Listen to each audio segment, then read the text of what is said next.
So I was browsing through my feed on Facebook and I came across the picture of these beautiful girls. But what caught my attention is that the caption says that they are from an African tribe called the SIddis. And what surprised me the most is that this tribe doesn't live in Africa but in India. And that raised a lot of questions. One, I haven't heard of this tribe before, and two, what is an African tribe doing in India? So I thought to myself, wouldn't it be interesting to learn all I can about this tribe and share my findings with you guys? So I grabbed my laptop and started my research. During my research, I discovered that the story of this tribe goes back centuries. Their history is mixed with the Arab conquest of India and the European slave trade of Africa. And even in modern times, they are facing discriminations in most parts of India. Yet, with everything they've been through, they've still managed to survive in a foreign land, which they now call home. So I'll tell you guys all I found during my research about this amazing tribe.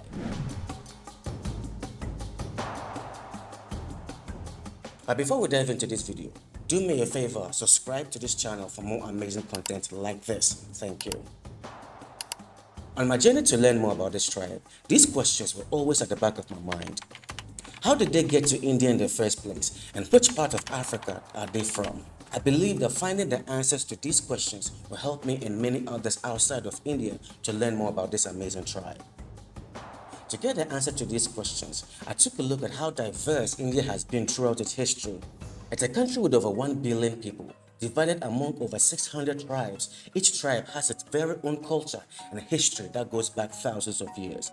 But the SIddis are relatively new to India, yet they have a significant number of descendants living there. They have a current population of about 250,000, but there are only 3 accounts that talk about the arrival of the SIddis in India. The first historical record is an oral history that's been passed down from generation to generation.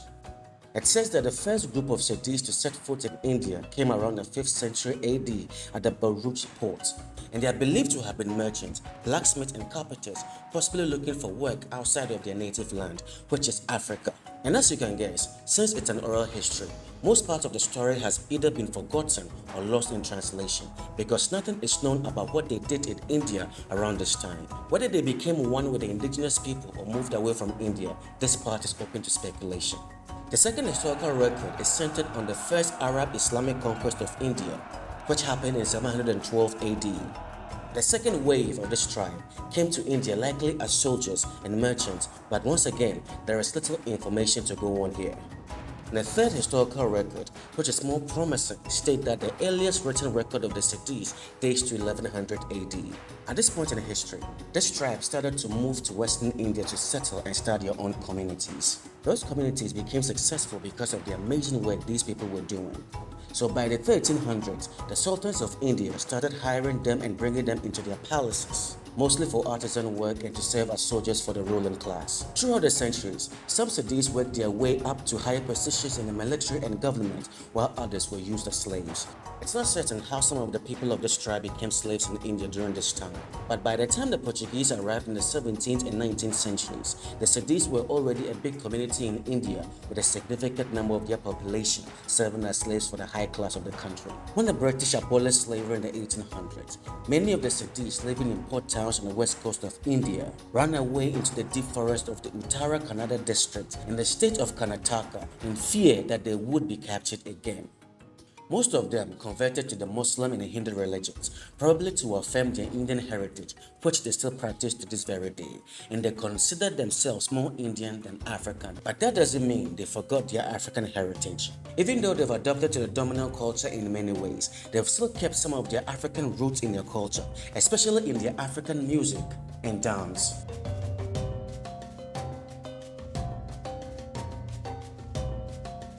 Now that we have some idea of how they got to India, I needed to find which part of Africa they came from. It must be noted that several historians and scientists have been trying to answer that specific question, and they could only come up with which group they came from, not a country. Their DNA results trace back to the Bantu people of East Africa. And if you know anything about the Bantu people, is that they cover a lot of countries in East Africa, specifically Uganda, Rwanda, Kenya, Sudan, Ethiopia, Somalia, and Burundi, just to name a few. So it's safe to say that they could be from any of these countries. So how do we know the exact location these people came from? The question was hard to answer until I chanced on this guy. His name is Malik Ambar. He is one of the most notable SIddis in history, and it is said that he was born in Ethiopia but was captured and sold by a slave trader.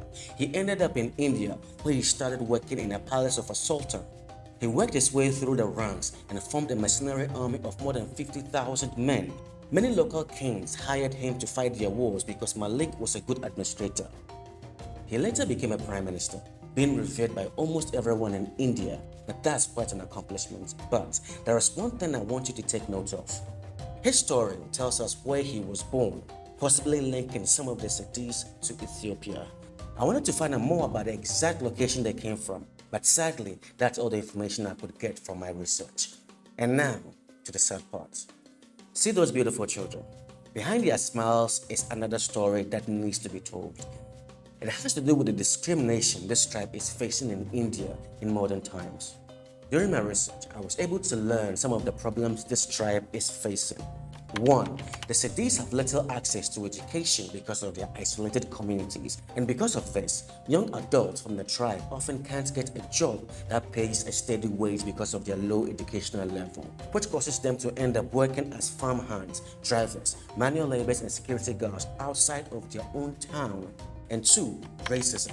In India, racism is a big form of discrimination that's been rarely talked about. People with light skin ruled the country during the colonial era. Because of this, people tend to think of people with light skin as powerful, attractive, and in charge. This has become a modern way of giving people with lighter skin a higher social caste. The few people from the tribe who get a chance to go to school are forced to drop out early because of discrimination from other students and teachers. This makes it harder for them to go to college. So many people from the tribe try to marry outside their own community in an effort to change the appearance of their children so they don't look so African, which is not fair. Some people even believe that because of their poor education, some people from the tribe can't speak English fluently, which has caused the government to look down on them. So the discrimination is in school and also at the workplace, making it a cycle of unfairness that could never end. That's the end of my research. I sure learned a great deal about this tribe. But what I want us to focus on is how resilient this tribe is. They moved from Africa onto a new land, brought their craft, which contributed immensely to the country's history. Then they went through centuries of slavery to forming their own communities and surviving in a foreign land, which they now call home. With such a history, I think everyone should know and learn about the African tribe who migrated to India to make a home for themselves. That's it for this video. Thank you for watching to the end. Make sure you subscribe and see you in the next video.